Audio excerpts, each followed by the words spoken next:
1940년대 전후에 그 독일에서 히틀러는 유대인들을 600만 명이나 가스실에서 죽였던 일을 우리는 기억합니다.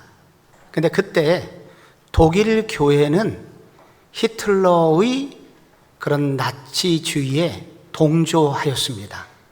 그리고 예배당마다 히틀러를 찬양하게 됩니다. 독일 교회의 협조하에 히틀러는 그렇게 많은 사람을 죽이게 된 것입니다. 연합군의 승리로 히틀러는 자살을 하게 되죠. 그 이후에 이 한때 히틀러에 저항했었던 루터 교회 목사님들 단체가 있는데 단체를 이끄는 니물러라는 목사님이 있습니다. 그 목사님이 전쟁을 마치고 독일인들에게 독일 교회의 죄를 회개하는 고백문을 발표하게 됩니다. 그 고백문에는 4개의 중범죄 4가지 항목에 관해서 죄를 고백하게 됩니다. 나치주의에 맞서 용감하게 신념을 가지고 저항하지 못했던 점 우리를 꾸짖습니다. 우리가 이방인들을 뜨겁게 사랑하지 못했던 것 회개합니다. 그리고 더 뜨겁게 기도하지 못했는 것 회개합니다. 그리고 마지막 4번째가 조금은 이해가 안 가는 내용이 나옵니다. 우리 교인들이 그리고 우리 목사들이 기쁨으로 신앙생활하지 못했던 것을 꾸짖습니다. 라고 고백합니다. 기쁨으로 신앙생활하지 못하는 것이 왜 독일 교회가 나치주의에 동조하는 일하고 연관이 있을까요? 신앙생활에 있어서 꼭 있어야 되는 요소가 기쁨이라는 것인데 이 기쁨이 사라지게 되면 먼저 신앙의 생명력을 잃어버리고 신앙의 생명력을 잃어버리면 진리를 따르지 않게 되고 진리를 따르지 않다 보면 다른 사람을 신앙의 힘을 이용해서 죽이는데도 불구하고 그것을 죄로 인식하지 못하게 되는 지경까지 타락을 하기 때문입니다. 그래서 신앙생활에 있어서 필수적인 요소는 바로 이 기쁨을 가지고 신앙생활을 하는 일이라는 것을 다시 한번 확인하게 됩니다. 여러분, 우리 가정생활에서 문제가 생깁니다. 부부 사이에 문제가 생깁니다. 부부 사이의 문제의 근원은 무엇이겠습니까? 그것은 무미건조함입니다. 부부 사이에 기쁨이라는 것이 사라져 버리게 되면 관심이 없어지게 되고 그리고 거기서 타락이 시작이 되고 그 결과 자녀들에게까지 아픔을 주는 가정 분열의 아픔이 생기게 되는 것이죠. 신앙의 타락은 어디서 오냐면 바로 하나님과 나 사이에 있는 기쁨의 신앙, 이 신앙생활에 있어서 기쁨이라는 것이 사라져 버리게 될 때 결국 신앙은 타락이 시작이 됩니다. 교회에서 우리 교회 선교가 부족합니다, 구제가 부족합니다 라고 따지는 분들이 있습니다. 건강한 도전입니다. 그런데 이거 말고 우리 교회 안에 요즘 기쁨이 부족합니다 이거를 따지는 분이 없습니다. 이게 교회의 진짜 위기입니다. 우리 교회 안에 내 안에 요즘 기쁨이라는 것이 사라지고 있습니다. 그래서 정말 문제예요, 목사님. 이거 회복돼야 되지 않겠습니까? 이렇게 말씀해 주시는 분이 있어야 결국 교회는 생명력이 유지되고 교회는 결국 교회다워지고 주님의 뜻도 이룰 수 있게 됩니다. 기쁨이 사라진 교회는 어떠한 능력도 행할 수 없게 됩니다. 우리가 읽은 지금 빌립보서 3장 1절에 끝으로 나의 형제들아 주 안에서 기뻐하라. 바울이 이렇게 말합니다.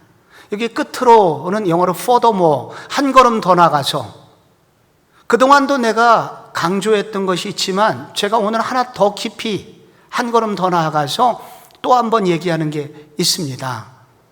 주 안에서 기뻐하십시오.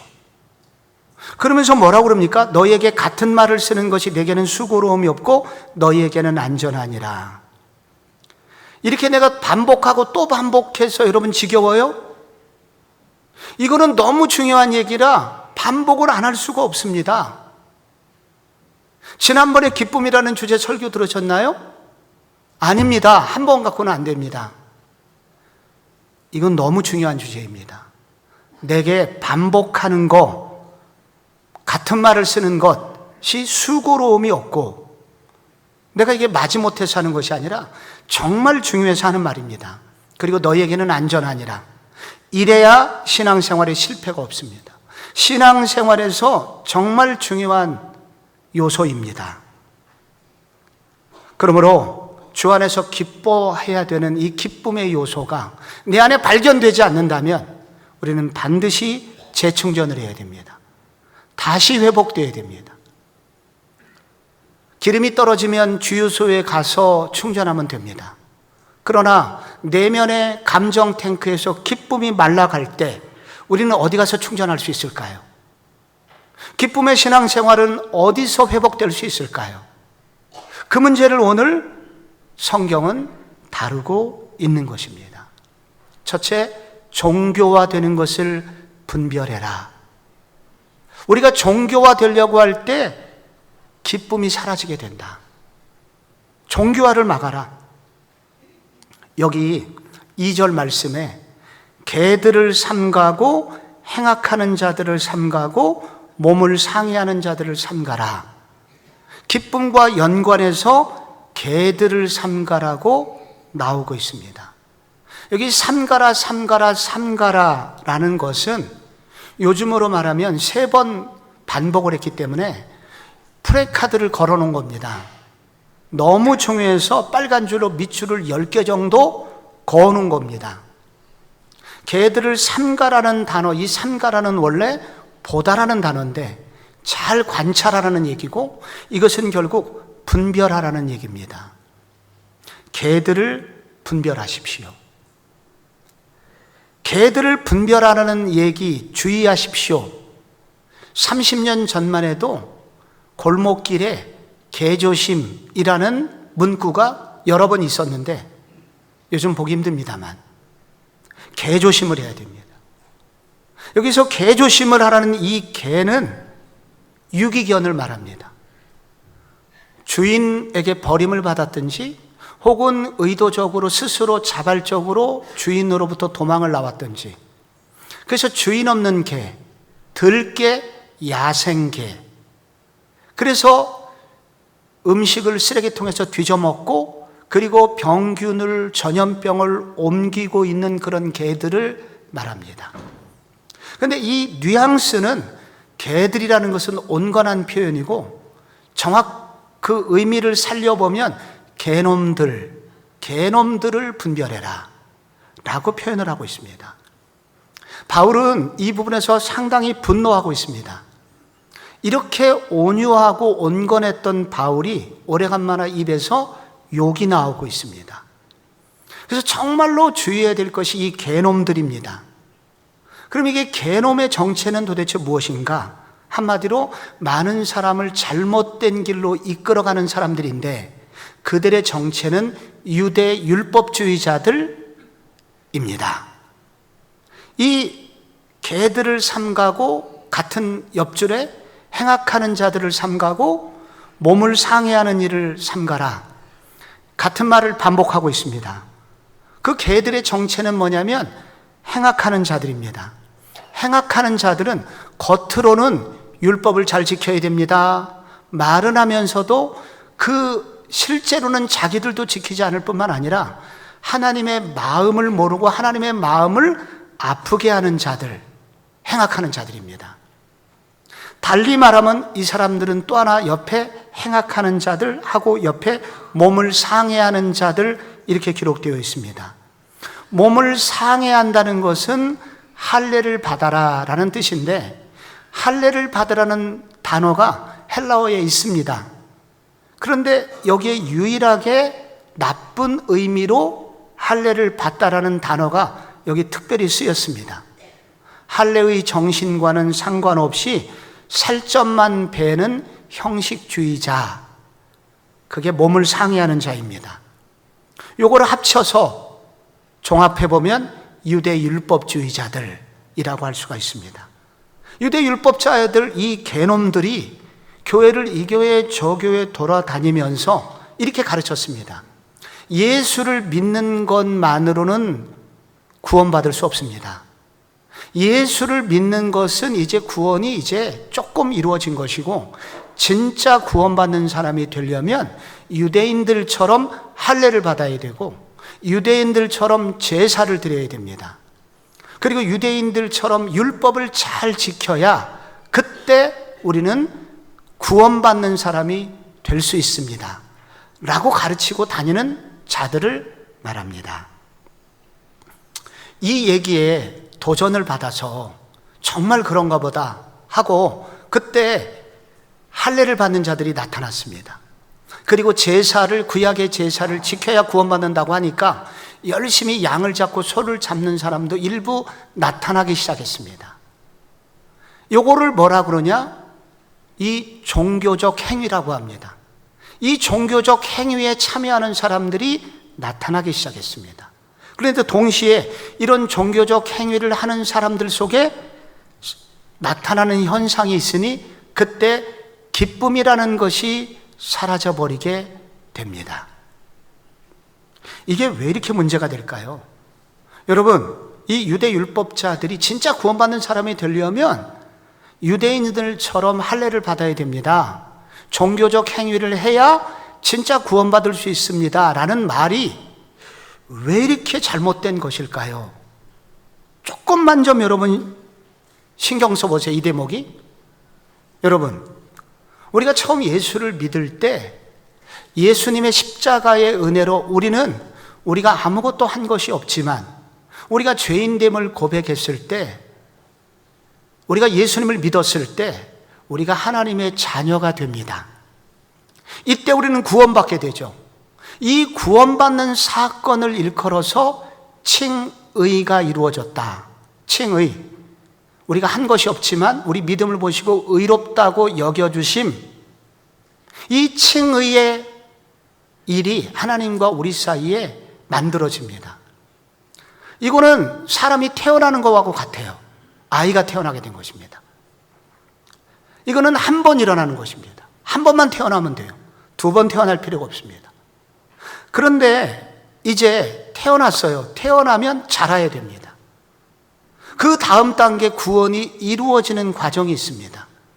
이 과정을 일컬어 성화, 거룩하게 되어가는 단계라고 그렇게 우리는 명명합니다. 칭의는 단번에 일어나는 사건이지만 성화는 오래 걸립니다.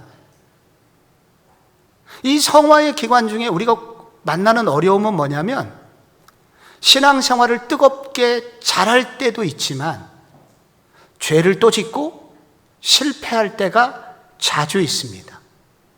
죄를 짓고 실패할 때 우리는 어떻게 해야 될까요? 이때 우리 속에 이런 고민이 생깁니다. 내가 정말 구원받은 사람인가? 진짜 구원받은 사람인데 지난주에 회개기도 했는데 이번 주에 또 같은 죄를 또 짓고 있네? 나는 정말 구원받은 사람인가? 라고 의심이 생기게 됩니다. 근데 바로 그 순간, 그때 우리가 해야 될 일은 예수님의 십자가의 사랑이 변함이 없다는 사실을 다시 깨닫고 회개하고 하나님과 좋은 관계를 형성하면 바른 길을 가는 것인데, 그때 누군가 와서 당신의 그 부족함을 해결하기 위해서 해야 될 일이 있어.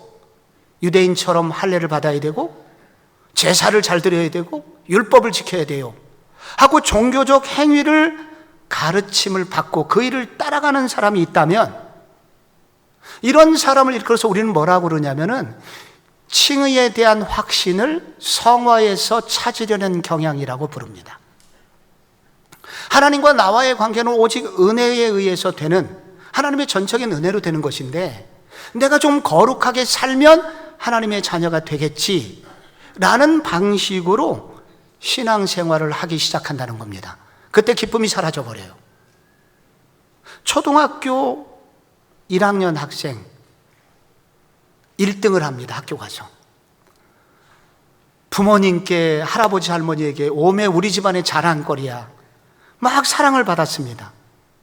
그래서 이 아이는 늘 내가 이렇게 집안에서 인정을 받고 사랑을 받는 것은 1등을 하기 때문이라고 믿었고, 그래서 열심히 공부를 했습니다. 1등을 했는데 어느 날 실수해가지고 2등을 하게 된 거예요. 그 순간 두려움이 생겼습니다. 나는 이제 우리 집안에서 버림을 받을지도 몰라. 그런데 바로 그때 그런 두려운 마음을 갖고 있는데 옆집 형이 말하기를, 그때 네가 할 일이 있어. 네가 그 사랑을 만회하려면 신문 배달을 해서 아버지께 생일 선물을 좋은 걸 사다 드리면 너는 사랑받는 사람이 될 거야. 그래서 신문 배달을 시작합니다. 초등학교 아이가 신문 배달하려니까 코피가 나요. 도저히 할 수 없어가지고 포기해서, 나는 도저히 이 돈을 벌 수가 없어, 낙심하고 이제는 아무것도 할 일이 없어갖고 옥상으로 올라갑니다. 죽는 길 외에는 다른 길이 없구나. 여러분, 이 아이의 문제는 뭘까요? 부모님, 이런 아들이 있어요 지금. 이 아들의 문제는 뭐예요? 칭의에 대한 확신을 성화에서 찾으려고 하는 경향이 이 아이에게 있는 것이, 이게 문제라는 거예요. 그때 바로 그 옆집 형, 잘못된 길로 인도한 거예요. 종교적 행위. 네가 열심히 그냥 신앙생활을 이것도 하고 저것도 하면 너 아빠 엄마의 사랑을 받을 거야. 이런 사람을 유대 율법주의자라고 부르는 거예요. 여러분, 제대로 된 선생님은 어떻게 가르쳐줘요? 여러분, 주일학교에서 이런 아이를 만났을 때 제대로 된 선생님은 뭐라고 말을 해줘야 돼요? 아이야, 아니야. 네가 2등해도 상관없어. 너 신문 배달 안 해도 돼. 네 엄마 아빠는 네가 태어날 때부터 사랑했고 그 자체로 너는 100점이야. 너는 이미 엄마 아빠의 사랑을 네가 노력한다고 더 받는 게 아니야. 엄마 아빠의 사랑은 변함없어. 혹시 네가 좀 부족한 게 있으면 엄마 아빠 죄송해요, 한마디만 하면 돼. 그러면 관계도 다 회복되는 거야 라고 알려주죠. 근데 이 아이가 고통스럽고 두렵고 염려가 되는 거는 자기의 부족함 때문에 나오는 두려움과 잘못된 옆집 형의 율법주의 방식으로 가르쳐 줬을 때 이 아이가 기쁨을 잃어버리고 방황하게 되고 죽고자 하는 마음까지 생기게 된다는 것입니다. 우리의 신앙생활에서 기쁨을 잃어버리게 되는 이유가 어디 있냐면, 우리의 칭의에 대한 근거를, 우리가 구원받고 하나님의 사랑을 받은 근거를 십자가와 부활에 두지 않고 우리의 율법에 두고 우리의 행위에 두려고 할 때, 내가 열심히 살았으니까 하나님이 나한테 복을 주시고 나 사랑하실 거야, 이번 주에 내가 좀 많이 잘못 살아서 하나님은 나를 버리실 거야 라는 방식으로 나의 모든 기쁨의 근거와 구원의 근거를 은혜에 두지 않고 율법에 두고 종교적 행위에 두게 되었을 때, 이렇게 종교적 행위를 따라서 나 자신의 신앙이 평가받도록 만드는 것을 종교화시킨다고 말합니다. 종교화되면 우리의 모든 기쁨이 사라져버리게 됩니다. 종교화는 진리가 아닙니다. 종교화는 비진리입니다. 그래서 우리가 싸워야 되는 것은 이 종교화되는 거하고 싸워야 되는 것입니다. 종교화가 안 되려면 어떻게 하면 좋을까요? 초등학교 그 아들에게 뭘 가르쳐주면 좋을까요? 우리가 어떻게 구원받았는지를 자주 생각해야 됩니다. 여러분, 우리가 어떤 상태에서 구원받았는가요?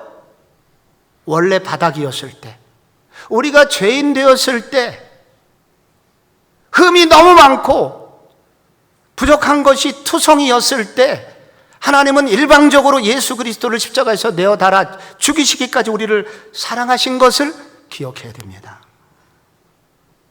이 구원이 오기 위해서 그리스도께서 우리를 행하신 일을 생각할 수 있어야 됩니다. 나 같은 죄인 구원하시기 위해서 하나님이 하신 일이 뭡니까? 하나님의 아들 예수를 그 영광의 보좌에서 내려놓게 하셨고 인간이 되게 하셨고 그것도 십자가에서 못 박아 죽이시기까지 우리를 사랑하셨죠. 그런 일이 나를 위해서 벌어진 거예요. 이런 일을 예수 그리스도 혼자 한 게 아니라 성부, 성자, 성령님이 하나가 되셔서 나 하나 살리시려고 그런 위대한 일을 행하신 거죠. 그 결과로 우리가 구원받게 된 것입니다. 그래서 우리가 기억해야 될 것은 뭐냐? 칭의가 나한테 주어진 거, 이런 칭의의 은혜가 나한테 주어진 것을 늘 묵상하고, 이것이 이런 일이 나한테 벌어진 것을 선포하는 일, 이것이 나에게 이루어졌구나 라고 선포할 때 우리의 종교화를, 그 진행을 막을 수가 있습니다. 로마서 4장 5절에 이 한 구절 때문에 1700년대 미국 교회에 대부흥이 오게 됐습니다. 이 한 말씀 설교 진행되었을 때 미국 땅에 다시 부흥이 시작이 됐습니다. 그 내용은 이것입니다. 경건하지 아니한 자를 의롭다 하시는 이를 믿는 자에게는 그의 믿음을 의로 여기시나니. 경건하지 않았습니다. 우리가 죄를 많이 지었었습니다. 그런데 내가 주님의 은혜를 의지하고 그 사실을 믿었을 때 나를 의롭다고 인정해 주시고 하나님의 자녀 삼아 주신 것이죠. 그래서 우리 신앙생활하는 이 기간, 성화의 기간 동안 실패가 있고 잘할 때도 있고 혹은 또 좌절을 할 때 우리가 자주 돌아가야 되는 것은 바로 십자가의 은혜입니다. 그래서 이 성화의 기간에 우리가 다시 성화는 무슨 힘으로 성화에 거룩해지느냐? 그것은 바로 첫째도 은혜요, 마지막도 은혜입니다.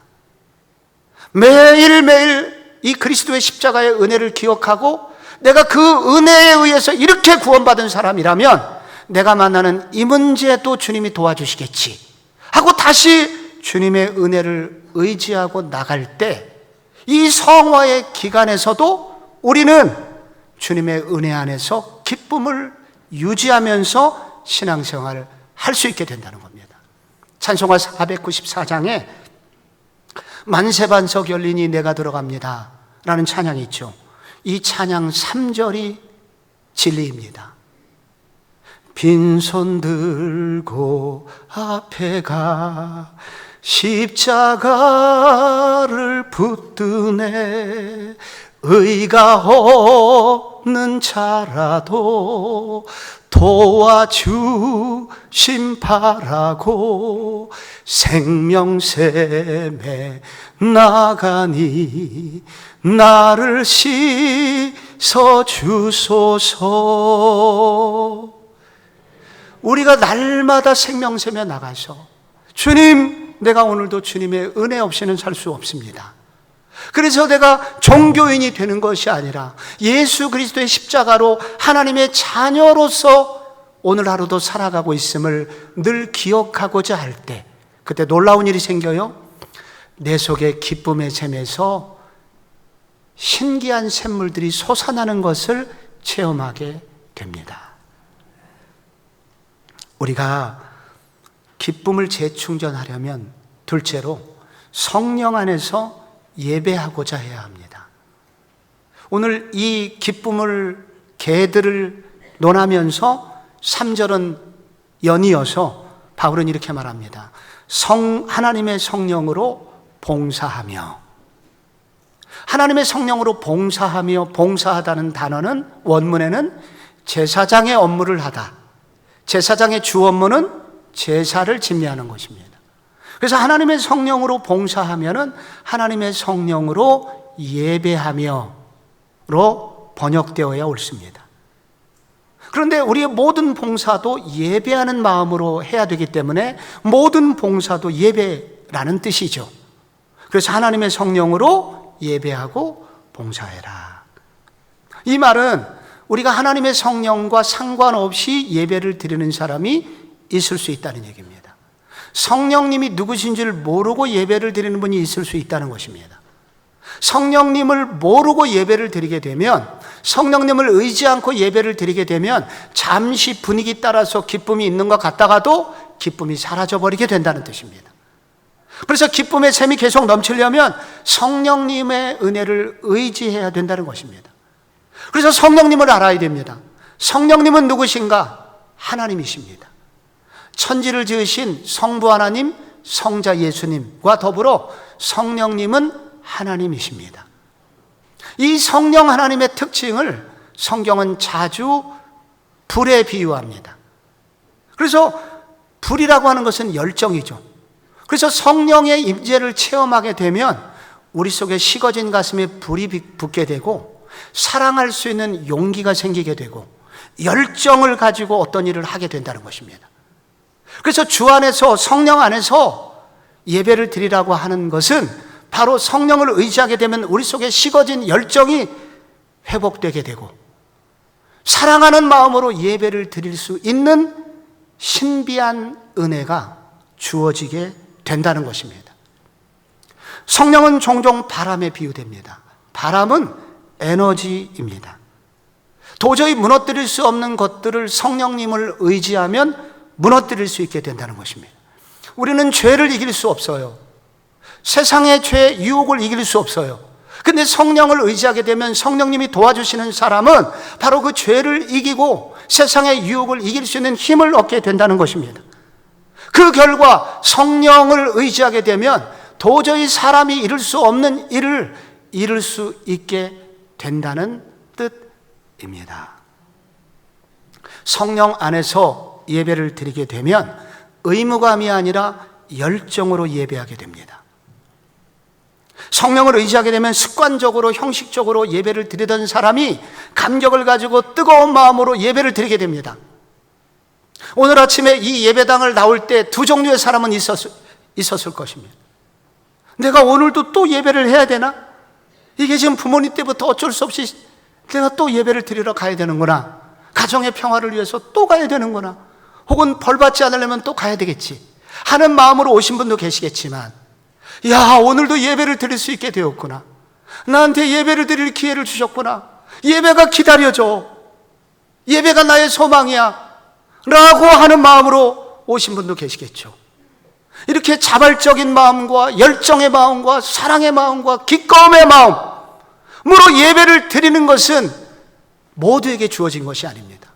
성령님이 힘을 주셔서 그렇게 되었다는 것입니다. 로마서 5장 5절에 이것을 말합니다. 소망이 부끄럽게 하지 아니하면 우리에게 주신 성령으로 말미암아 하나님의 성령이 우리 마음에 부은 바 됩니다. 성령이 하나님의 사랑을 부어주셨기 때문에 이런 마음이 가능하다는 것입니다. 예배 시간에 교회를 안 다니는 사람이 모두 와서 깜짝 놀라는 것은 우리 입에서 이분들이 마치 하나님을 자기 아버지처럼 부르고 있다는 사실입니다. 성령이 오시면 세상이 이해할 수 없는 언어가 터지게 되는데 하나님을 아버지로 인식하고 아버지라고 부르게 되는 것이죠. 그래서 로마서 8장 15절에 말하기를 너희가 다시는 무서워하는 종형을 받지 않냐고 양자의 영을 받았으므로 우리가 아빠 아버지라고 부르짖느니라. 하나님을 아버지라고 부르게 되면서 친밀한 교제가 일어나게 됩니다. 성령 안에서 예배를 드리게 될 때 그 순간 하나님과 그런 친밀한 관계가 있으니 생명의 원천이신 하나님을 그렇게 부르게 되니 그분하고 이렇게 친하게 교제를 하게 되니 당연히 하나님의 생명력이 우리 속에 흘러들어오게 되고 하나님의 생명력 속에는 기쁨과 즐거움이 충만하니 우리 속에 내가 전혀 예상하지 않았던 기쁨과 그리고 감격과 사랑과 그리고 용기와 그리고 기꺼움이 내 속에서 솟구쳐 올라오는 것을 체험하게 되는 것입니다. 이렇게 성령의 능력으로 예배를 드리게 될 때 우리의 삶은 전혀 다른 것을 경험하게 됩니다. 허성순 장로님이라고 계세요. 75세 되신 평신도 선교사이신데 장로님은 초등학교 교사였는데 53세 때 그 교회 담임 목사님의 권면 한마디 듣고 순종해서 인도네시아 선교사가 됩니다. 평신도로서 선교를 하는 것은 매우 어려운 일이었는데 그 발리 땅에 가서 인도네시아 발리섬이라는 곳에 가서 기독 유치원을 세우고 그리고 기독 초등학교를 세우고 기독 신학 중고등학교를 세웁니다. 이런 놀라운 일을 지나간 20년 동안 하셨는데 신학 중고등학교에서 싹이 보이는 아이들을 신학 대학에 보내고, 그리고 목회적 자질이 있어 보이는 그런 신학생들을 불러다가 신실한 전도자가 되주십시오. 그러면 내가 무슨 수를 써서라도 교회를 지어드리겠습니다. 그리고 이분은 뜨겁게 기도를 하면서 한국교회 한 교회 한 교회를 연결하여 교회를 세워서 13번째 교회를 이번에 세우게 된 것입니다. 우리 교회 한 권사님과 연결이 되었고, 결국 우리 교회와 만나게 되었고, 그래서 이번에 저희가 성복중앙 발리교회를 세울 수 있게 된 것입니다. 지난 6월 11일 수요일 저녁 6시에 설립 예배가 드려졌습니다. 인도네시안 현지인들의 예배를 향한 준비는 너무 뜨거웠고, 그들의 찬양과 기도와 예배를 향한 열정이 저한테 많은 감명을 주었습니다. 그날 특성을 했던 신학 중고등학교 학생들은 몇 주 동안이나 한국어로 찬양을 준비하여 한국말로 특성을 해 주었습니다. 사실 제가 지난 몇 주 동안 여름 감기 때문에 목이 좋지 않았고, 유독 바쁜 5월 말 6월 초를 보냈기 때문에 제가 1시간의 여유도 없이 그냥 배낭 하나 딱 메고 비행기 타러 갔습니다. 그래서 제 몸이 사실 망가져 있었고, 눈도 안 떠지고 입도 안 돌아가고 무슨 설교를 해야 되지 염려도 됐고, 근데 그 예배를 드리는 중간에 제 속에 뜨거운 게 올라왔습니다. 그리고 그 감격은 숙소로 돌아가서도 꺼지지 않았습니다. 제 눈이 떠졌고 입이 풀리고 눈에서는 눈물이 났습니다. 무엇 때문에, 무엇이 나를 이렇게 움직이고 있지? 하나님의 성령이 나를 움직이고 있다는 것을 예배를 통해서 경험하게 된 것입니다. 나만 그런 줄 알았습니다. 예배가 끝나고 다음 날이 되었습니다. 이 허성순 선교사님에게 얼마 전부터 파킨슨 병이 찾아왔습니다. 그것도 심하게 찾아와서 한 끼 약을 먹지 않으면 도파민이 분비되지 않아서 쓰러지게 되시는 정도의 심각한 병이었습니다.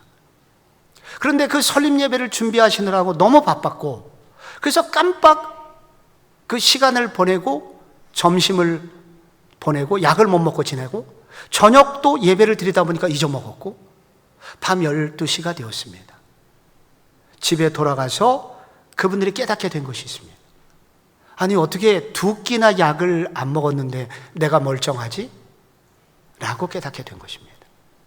그날 우리의 예배 가운데 성령님의 임재가 있었던 것입니다. 성령의 임재는 우리의 식어진 가슴에 불을 붙이고 피곤한 육체를 새롭게 하고 우리의 영혼의 눈을 뜨게 하고, 그리고 하나님과 교통하는 통로가 열리게 하면서 하나님의 생명력이 그대로 우리 속에 들어오도록 하는 신비한 에너지를 우리 가운데 가져오게 됩니다. 우리가 왜 신앙생활이 약화될까요? 왜 우리 신앙생활에 메마름이 찾아올까요? 이 기도를 잊어버리기 때문입니다. 주님, 나는 성령의 은혜가 아니고서는 예배할 수 없는 사람입니다. 성령의 도우심이 아니고는 신앙생활할 수 없는 사람입니다. 성령으로 예배하도록, 성령으로 기도하도록, 성령의 통치를 받고 신앙생활하도록 도와주소서. 이 성령을 의지하고 성령을 찾는 기도가 내 기도 가운데 어느 날 사라져버릴 때 내 속에 메마름이 오는 것입니다. 그러나 다시 이 기도 가운데 들어갈 때 주님은 우리를 살려주시죠. 사도행전 2장에 약속한 말세에 내가 내 영으로 모든 육체에게 부어주리니 너희의 자녀들은 예언할 것이요 너희의 젊은이들은 환상을 보고 너희의 늙은이들은 꿈을 꾸리라. 모든 세대 가운데 회복의 역사를 약속해 주시는 것입니다. 이 성령을 의지하는 기도가 여러분의 기도 가운데 있기 바랍니다. 성령을 의지하는 예배를 오늘 드리시고 다음 주에도 성령을 의지하여 예배할 수 있는 종이 되게 해달라고, 그렇게 하나님을 의지하는 그런 예배자들이 될 때 성복중앙교회를 하나님이 써주실 줄로 믿습니다. 여러분, 여기 마지막으로 기쁨이 재충전되려면 자랑의 내용이 바뀌어야 됩니다. 하나님의 성령으로 봉사하며 예배하며 그리스도 예수로 자랑하고 육체를 신뢰하지 아니하는 우리가 곧 할례당이라. 진짜 할례파는 누구냐면, 진짜 하나님이 기뻐하는 언약 백성은 누구냐? 그것은 그리스도 예수를 자랑하는 사람이다. 내 율법과 종교적 행위를 자랑하고, 그리고 그래서 내가 기도하면 하나님이 내 기도는 들어주실 거야 라고 착각하는 그런 종교적 행위를 자랑하는 사람들의 자랑이 아니라, 오직 모든 것을 버리시고 우리를 구원해 주신 그리스도를 자랑하게 될 때 우리에게 무한 기쁨이 찾아오게 됩니다. 자랑할 게 너희가 그렇게 많냐? 나도 세상 자랑 좀 해볼까? 그리고 바울이 그 다음에 자랑을 하죠. 내가 이스라엘 집하고 베냐민 집하고 히브리인 중에 히브리인이고 율법으로는 바리새인이다.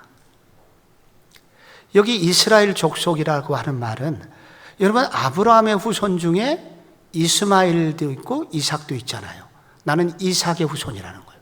이삭의 후손 중에 야곱도 있고 에서도 있잖아요. 야곱의 후손이라는 거예요. 나는 진짜 이스라엘 언약 백성이라는 거예요.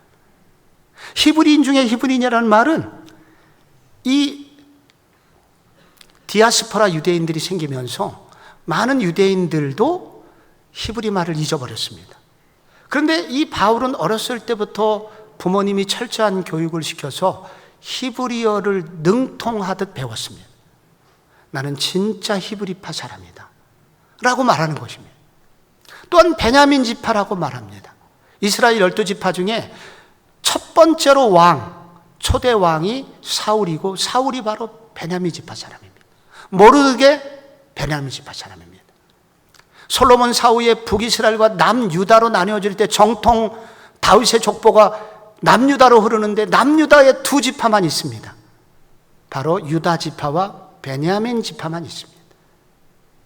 오늘날로 말하면 나 누구냐면, 나 전주 이씨야, 나 파평윤 씨야, 안동김 씨야 라고 자랑을 늘어놓는 한국 사람들처럼, 나도 자랑을 하려면 나 이 정도 되는 사람이야.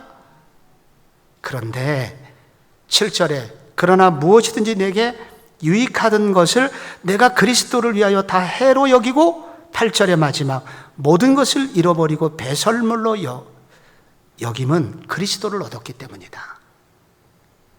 해로 여긴다는 것은 로스를 말합니다. 손실이 난 거죠. 이전에 유익해 보이던 세상 자랑 다 보니까 로스였어요. 그 손실이고 배설물, 똥처럼 무가치하게 됐다는 겁니다. 바울이 완전한 가치의 전환이 생기면서 자랑의 대상이 완전히 바뀌게 되죠. 무엇이 바울을 이렇게 만들었습니까?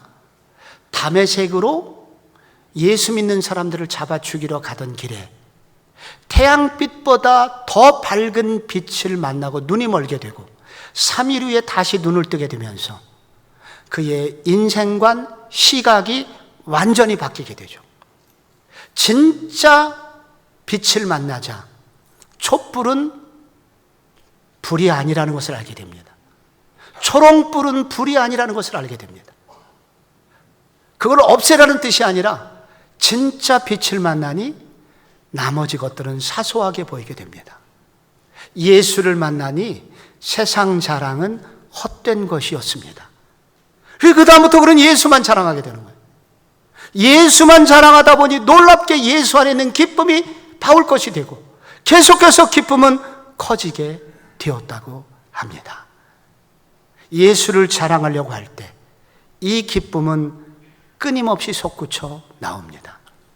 그런데 세상에서 받았던 모든 좋은 것들은 그럼 버려야 되나? 아닙니다. 버리라는 뜻이 아니라 수단화해라. 그것이 목적이 되지 말게 하고 수단이 되게 해라. 예수를 자랑하는데 수단으로 써라 라고 말을 하고 있는 것입니다.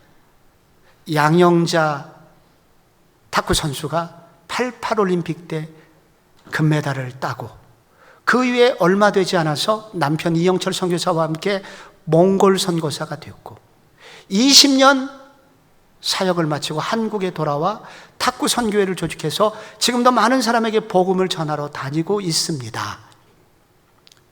양 선교사님 몽골에 계실 때 방문했던 적이 있습니다. 거기 몽골 자치구의 도지사 이분한테 탁구 배우러 오고 경찰국장 이분한테 탁구 배우러 옵니다. 이분에게 자랑이 없습니다. 이분은 탁구를 그렇다고 버리지 않았습니다. 탁구를 가르쳐주되 탁구는 수단입니다 하면서 그는 예수 자랑을 하다 보니 지금까지 60이 훨씬 넘은 나이에도 청춘처럼 쓰임을 받고 있습니다. 예수님은 자랑할수록 우리에게 기쁨을 주십니다. 우리의 신앙생활에 잊어버리지 말아야 되는 거, 기쁨이 회복되어야 합니다. 기쁨이 재충전되어야 합니다. 종교인이 되지 말고 예수를 믿는 신앙이 되시기를 바랍니다. 성령 안에서 예배하기를 힘쓰시기를 바랍니다. 예수님을 자랑하는 일에 힘을 쓰실 때 우리 주님이 우리 교인들 가운데 기쁨의 샘을 터뜨려 주실 것을 믿습니다.